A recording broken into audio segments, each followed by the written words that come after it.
안녕하십니까. 강진군 농업기술센터 원예 팀장 최영준입니다. 반갑습니다. 오늘 교육은 딸기 고품질 다수학을 위한 관리기술이라는 제목으로 딸기 재배에 이제 본격적으로 시기가 됐기 때문에 우리 강진군 농업 농민들을 대상으로 딸기 교육을 하려고 합니다.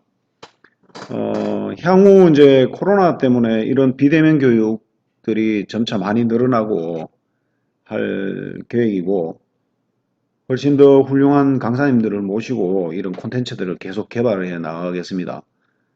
그래서 우리 농민들이 편하게 휴대폰이나 아니면 댁에서 편하게 교육을 받을 수 있도록 저희가 계속 노력하겠습니다만, 우선 부족한 대로 우리 관내에는 귀농하신 분들도 있고 또 새로 시작하신 분들이 있기 때문에 그분들을 시급하게 또 교육을 받으셔야 되기 때문에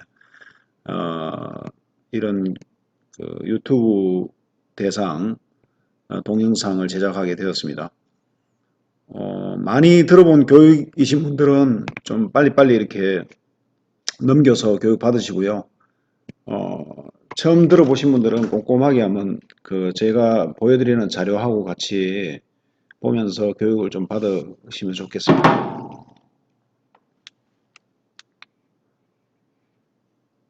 제가 상당히 강조하는 부분입니다만 딸기 재배를 잘하기 위해서는 우선은 좋은 딸기 모가 확보가 돼야 됩니다.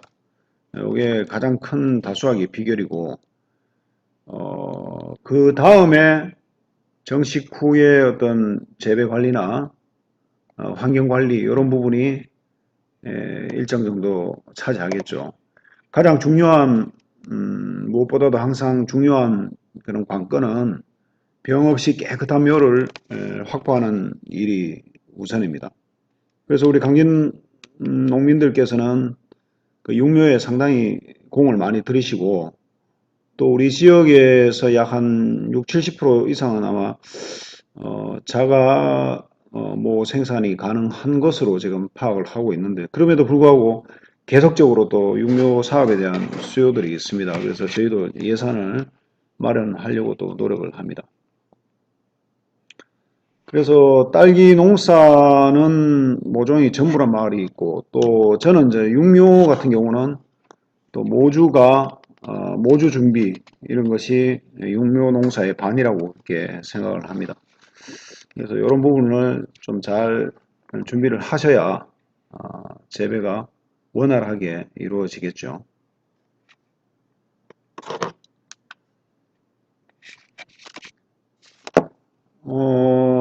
2018년 10월 25일 날 강진의 한 농장의 모습입니다만 10월 초 정도에는 꽃대가 보여야 돼요. 눈으로 이렇게 출래가 보여야 되고 10월 한 말기에는 개화가 이루어져야 11월 중순 정도부터는 수확이 되겠죠.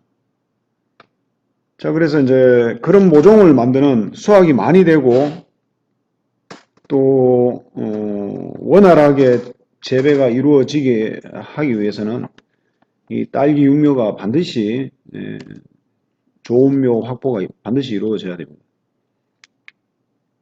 그렇지 못하면 지금 화면에 보이듯이 모종이 죽든가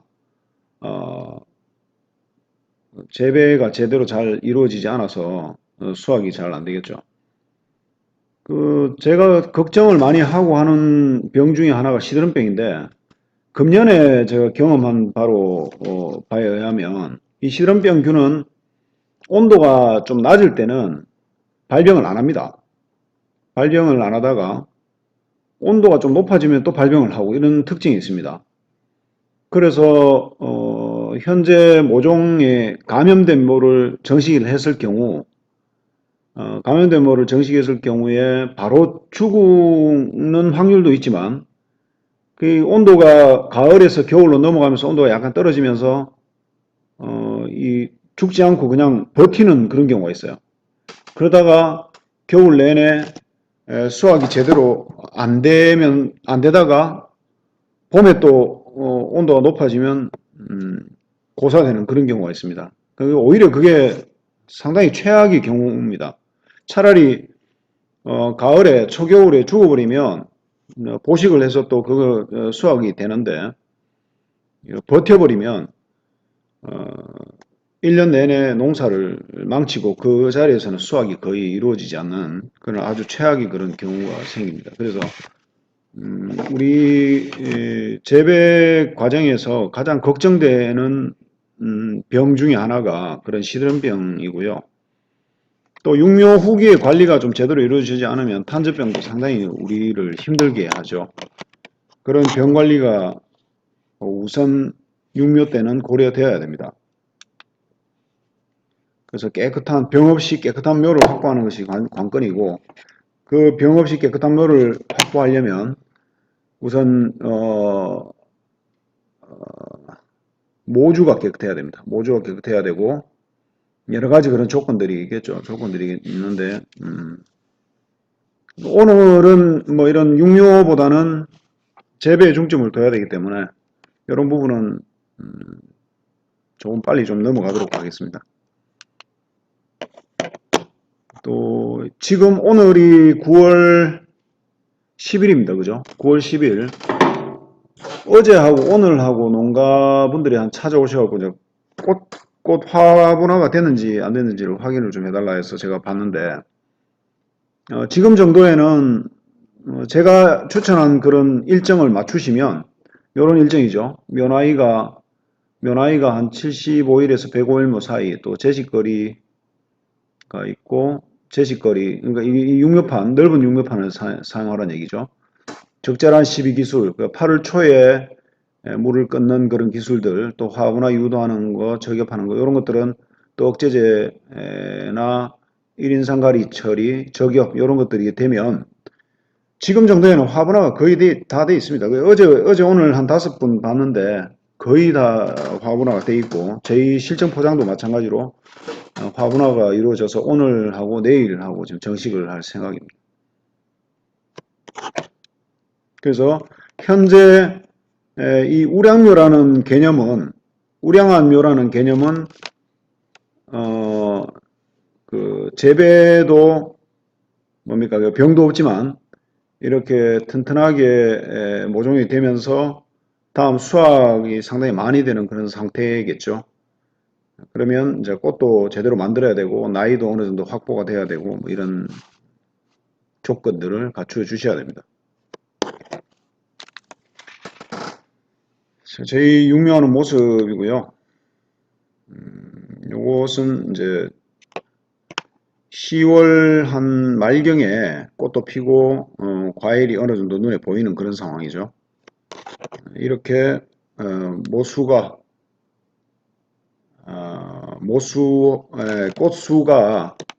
좀 넉넉하게 이렇게 확보가 되고 해야 많은 수확을 이룰 수가 있습니다. 일본에서는 한 포기당 약 한 1kg 정도 수확을 한다고 되어 있는데, 저도 이제 해보니까 튼튼한 우량묘, 관부가 좀 굵은 우량묘를 심고 적절한 비배 관리가 됐을 경우 포기당 한 900g 이상 수확이 되더라고요. 그리고 좀 6월 한 초까지 이제 수확기를 이렇게 길게 가져가면 사실 한 포기당 1kg 정도는 그렇게 어렵지 않게 수확이 될 것 같습니다.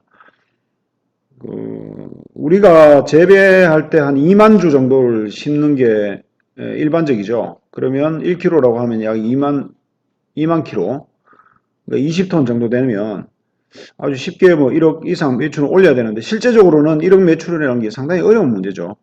어렵습니다. 그게 뭐냐 하면 아까도 말씀드린 그런 중간중간에 죽는 모, 또 수확이 좀 제대로 안 되는 그런 모종들이 같이 섞여 있고, 또 관리를 아무리 열심히 하더라도 병이나 해충이나 이런 데 공격을 받을 수 있기 때문에 어렵습니다만, 제가 보기에는 600평 기준으로 700평 기준으로 약 한 1억 정도는 매출 달성이 가능하지 않나라고 봅니다. 열심히 하시면 가능하리라 생각합니다. 제가 재배나 육묘나 같이 이렇게 상당히 강조하는 부분인데, 정식을 하시면서, 정식하기 전에 이렇게 정식을 하시면서 꼭 속기를 좀 실시를 해 주십시오. 이게, 이병, 모종에 이렇게 병이 좀 와 있다는 느낌이 드는 그런 모종들이 있겠죠. 또 이렇게 짱잎이나 잎이 노랗게 그렇게 된 모종들, 그리고 너무 연약하고 가늘고 이런 모종들, 이런 것들은 가능하면 재배 베드에 들어가지 않아야 됩니다. 재배 베드에 들어가는 순간 여러 가지 문제들을 일으켜요. 자기 그 포기만 죽는 것이 아니라 옆에 포기까지 막 이렇게 병을 옮기는 수가 있거든요. 그래서 절대로 이런 아주 안 좋은 모종들은 재배 베드에 올라가지 않도록 그렇게 관리하시기 바랍니다. 육묘도 마찬가지입니다. 잘 아시다시피 탄저병이나 시드름병이 상당히 여러분들 수확을 많이 이렇게 다운시키는 그런 병들입니다. 특히 탄저병 관리가 안 됐을 경우 초기에 이렇게 모종들이 많이 죽어나가는 것들을 볼 수 있고요. 시드름병도 마찬가지입니다. 시드름병도 재배 전반기에 걸쳐서 아주 재배를 어렵게 만드는 그런 요인들입니다. 정식 전에 이제 화무나 유무에 따라서 수확량이 상당히 많이 차이 난다고 제가 누누이 말씀드립니다. 분화가 완전하게 이루어진 어떤 모종을 이렇게 정식을 해야 되는데, 분화가 이루어지지 않는 모를 정식을 하게 되면 이게 이제 베드에서 비료를 빨아먹죠. 흙이든 토양이든 뭐 양액 재배든 마찬가지입니다. 뿌리가 내려가면 그때부터는 이제 이 새뿌리들이 비료를 막 빨아먹기 시작하겠죠. 그 비료를 빨아먹으면 체내 비료 농도가 높아지고, 체내 비료 농도가 높아지면 환경에 대한 그런 감수성이 아주 둔감해집니다. 온도가 떨어져도 화분화를 안 하는 방향으로 자꾸 성장을 하거든요. 그래서 반드시 꽃이 만들어진 상태로 정식을 해야 되고, 정식하고 나서는 조금은 좀 비료를 좀 천천히 주시는, 약하게 천천히 주시는 그런 방향으로 재배를 하셔야 됩니다. 또 하나의 문제는 이제 이렇게 정식하고 나서 꽃이 없는 상태로 정식하게 되면 영양생장이 아주 극도로 영양생장을 하게 됩니다. 그래서 잎이 엄청나게 커지고요. 커지면서 나중에 12월달, 1월달 돼서 막 그 꽃이 나오고 개화가 되고 이렇게 됩니다. 그것 자체도 아마 어마어마한 수확량의 차이가 나오죠. 그런데 12월 달에 꽃대가 늦게 나오면서 그 꽃들이 이렇게 그 질소에 의해서 티번, 칼슘 부족 증상이 또 나타나는 그런 악순환이 반복됩니다. 그래서 화분화가 안 된 모를 정식하는 것이 수확량에 어마어마하게 많이 차이를 내는 것을 볼 수가 있습니다. 그래서 정상적으로 화분화를 시킨 다음에 정식하게 되면 10월 중하순에 이제 중순 정도에 개화가 되고, 개화된 것들은 또 11월 달부터 수확이 되고, 12월 초 정도 되면 이렇게 멋진 모습으로 여러분들이 수확이 가능하게 되는 거죠. 반드시 화분화를 시킨 다음에 정식하시기를 바랍니다. 뭐 화분화 관련해서는 생장점 자체가, 생장점이 화아, 꽃을 가진 눈, 꽃눈으로 변하는 거죠. 꽃눈으로 변하는 건데, 꽃눈으로 변하지 않으면 계속 잎눈으로 계속 이렇게 발달을 합니다. 분화 발달하기 때문에 화분화가 된 상태인 꽃눈을 만들어서 이렇게 하셔야 되겠죠. 정식을 하셔야 됩니다.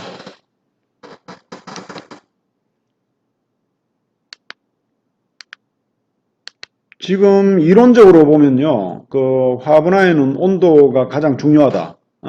온도가 10도에서 15도가 최적이다라고 하지만, 우리가 육묘기가 보통 이제 5월부터 해서 한 8월 말까지 육묘를 하죠. 뭐 좀 정식 전까지 육묘기간을 보면 9월 한 초까지는 육묘를 합니다만. 근데 사실은 8월 한 26, 7일까지도요. 사실은 온도가 그렇게 낮아지지 않아요. 막 25도, 밤온도 25도, 낮온도는 30 몇 도씩 돼요. 그런데 이제 체내 어떤 그 질소질 수준을 떨어뜨려 버리면 이렇게 약간의 움직이는 그런 야간 온도 약간 떨어지는 그런 부분도 감흥을 합니다.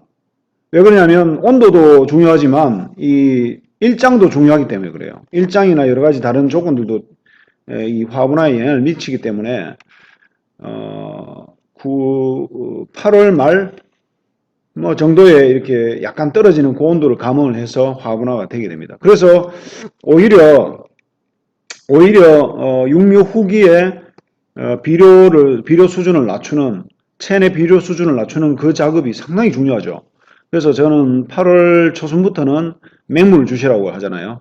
맹물 주고 또 런너를 어미묘로부터 분리를 시키고 또 적절한 나이를 먹이고 뭐 이런 작업들이 같이 이루어진다면 지금 정도의 9월 한 10일경에는 아주 자연스럽게 그 화분화되는 것을 확인할 수 있습니다.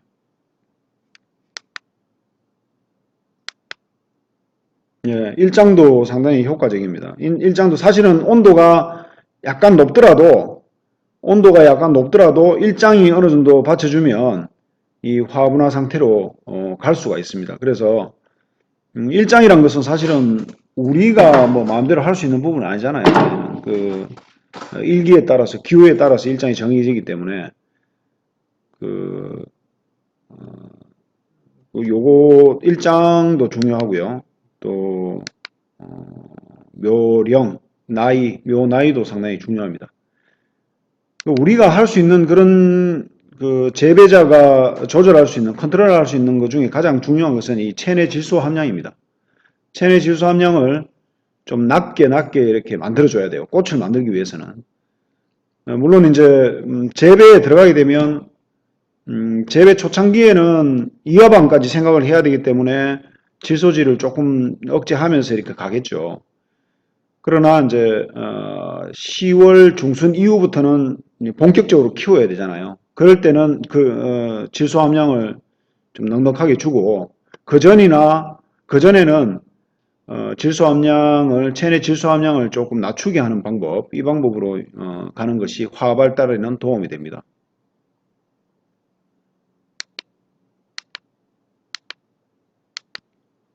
그래서 화분화에 영향을 주는 외부 환경에 관련된 뭐 제가 많은 이제 교육을 통해서 이 내용은 많이 말씀을 드렸고요. 잘 숙지하셔서 육묘 때는 이런 것들 그 숙지하셔서 꽃을 확실하게 만들어서 정식을 하셔야 됩니다. 육묘기 때 화분화 촉진하는 기술들이 몇 가지 있는데 정리했고요. PLS 제도 시행이 2019년 1월부터 되어 있는데 미등록 약제나 성분이 모호한 약제는 절대로 사용하지 마시기를 바랍니다.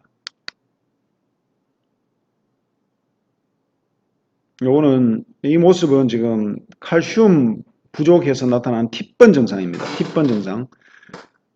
보통 이제 칼슘 부족이 나오면 또 망간 부족 뭐 이런 것들도 같이 나오기 때문에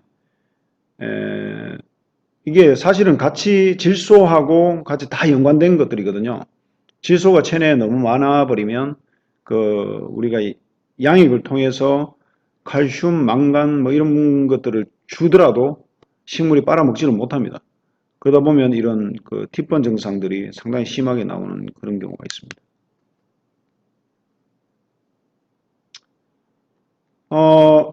딸기 뿌리는 그 착과를 얼마나 시키냐에 따라서 새 뿌리의 어떤 개수나 근양이 좀 달라집니다. 뭐 이거는 당연한 결과인데 제가 말씀드리고 싶은 것은 이 새 뿌리가 많게 되면 질소질 함량의 흡수가 상당히 많아집니다. 우리가 좀 적게 질소를 주더라도 체내 질소나 가리량이 증가하기 때문에 이런 것들이 악순환으로 칼슘 부족이나 망간 부족을 일으키고 또 그 기량종양에서 뒷번이나 이런 문제들을 일으킨다는 것을 말씀드리고 싶은 겁니다. 그래서 여러분들은 해야 될 것은 정식 때 확실하게 화분화를 시킨 다음에 정식을 하자. 이것만 기억하시면 되겠습니다.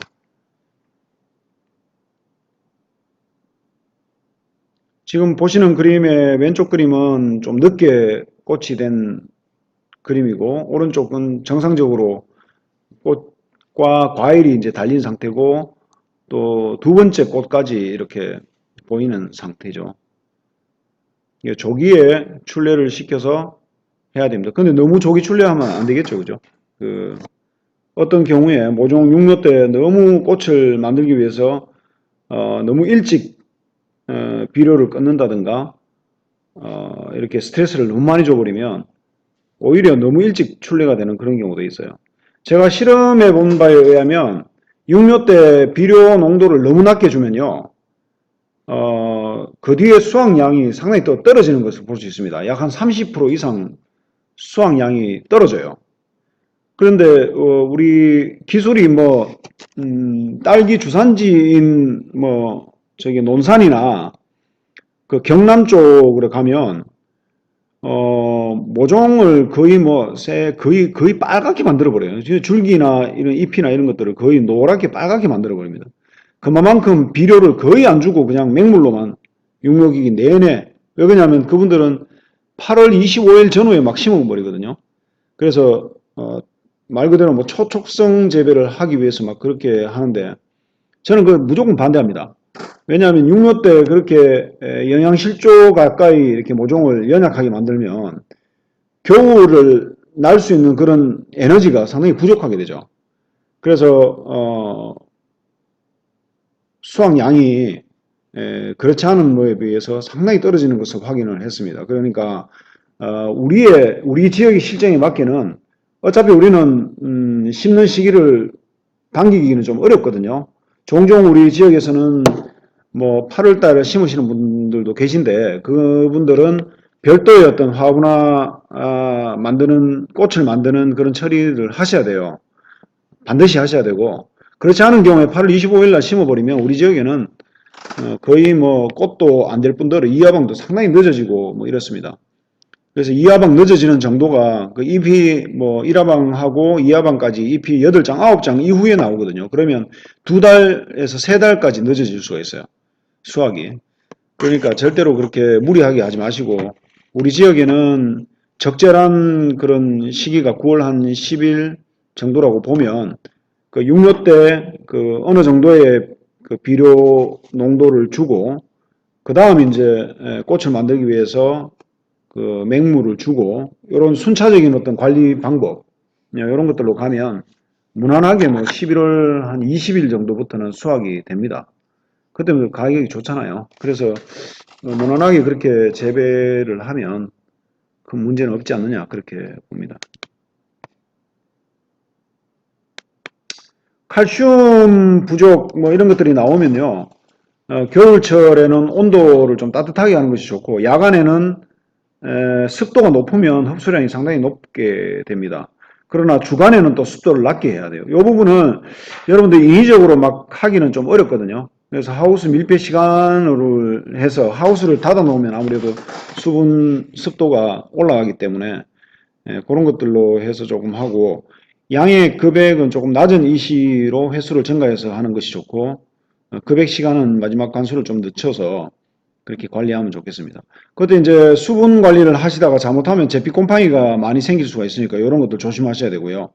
팁번이 나오면 그 칼슘 부족으로 팁번이 나오면 그 팁번으로 해서 그 증상이 나타난 그 잎에 제피 곰팡이 상당히 많이 생깁니다. 그래서 팁번이 나타나는 그 시기에는 제피 곰팡이 방제가 좀 제대로 좀 돼야 됩니다. 그래서 그런 것들 좀 조심하셔야 되겠습니다.